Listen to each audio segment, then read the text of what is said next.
right, G-Force junkies, strap in.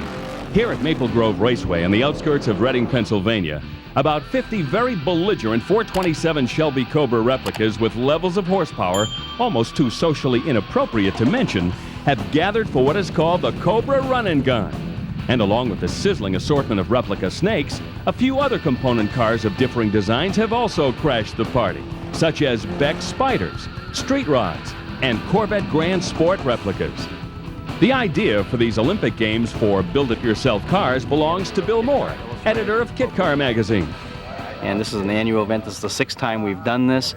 This is called the Run Gun, and it brings the whole wide range of kit cars together for a nice, safe, and sane event. And we have an autocross day, and we run the drag strip another day. And this particular year, we're having tied in with the Ford Motorsport Nationals, and we've got 60 manufacturers of kit cars and associate people coming in here to meet the new audience. With the competition scheduled in both an autocross and bracket-style drag racing, the goal was to crown the car and driver that scored the lowest overall times in both events. Bob McClurg, editor of Kit Car's sister publication Mustangs Illustrated, offered his historical overview on the Run Gun.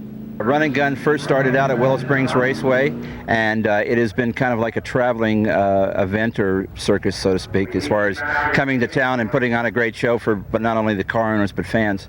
And we're very pleased with the way things have gone on. We've had as many as about 120 entrants over the years, and this show here at Maple Grove is probably the second largest so far.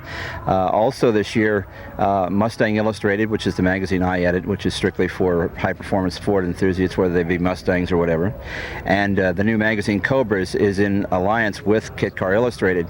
And it's going to be kind of a triathlon type of event, so to speak, because we are involved with the Motorsport Nationals as a magazine sponsor, as well as being part of the Run Gun event. So it's 4 days of Ford fun in the sun, so to speak, in Pennsylvania. The turnout of high horse hardware was staggering. 2,300-pound Cobras bursting with enormous Ford big block engines, some with unreal induction systems boasting Weber carburetors.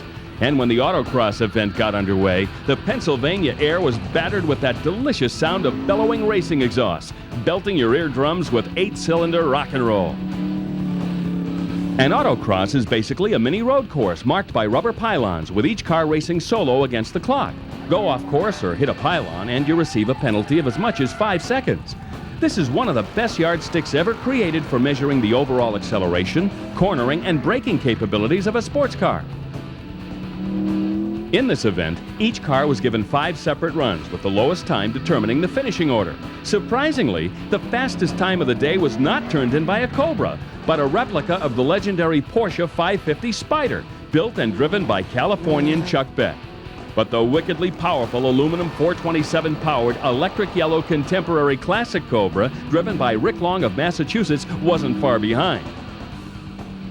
And Texan Stacy Pendergrass, a former Run Gun champion, also was among the leaders when the autocross scores had been tallied.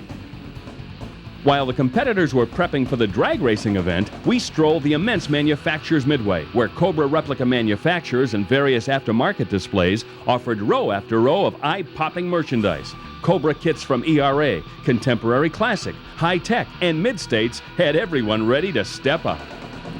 Then, the call went out for the Cobras to head for the staging lanes. With each driver choosing an elapsed time dial-in to even the competition, the bracket racing was soon running and gunning. As expected, Rick Long's 550 horsepower Snake was tearing off 11-second elapsed times and slicing through the competition, as was Stacy Pendergrass in his 427 ERA car. And John Chachi's Weber carbureted 427 Contemporary Cobra was another heavy favorite in the bracket racing. We even got an invitation to ride along with John on this pass, and it was a rush.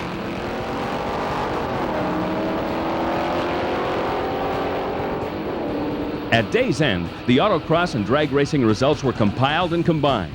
The king of the hill of the Run Gun was declared. Rick Long of Swampscott, Massachusetts took the honors by virtue of his solid finish in the autocross and his dominant numbers at the drag strip. Later, we asked everyone to gather together for a group photograph, and we were surprised when everyone obliged, since we've never seen this many outrageously powerful Cobras capable of such frighteningly fast performance all sitting still at the same time.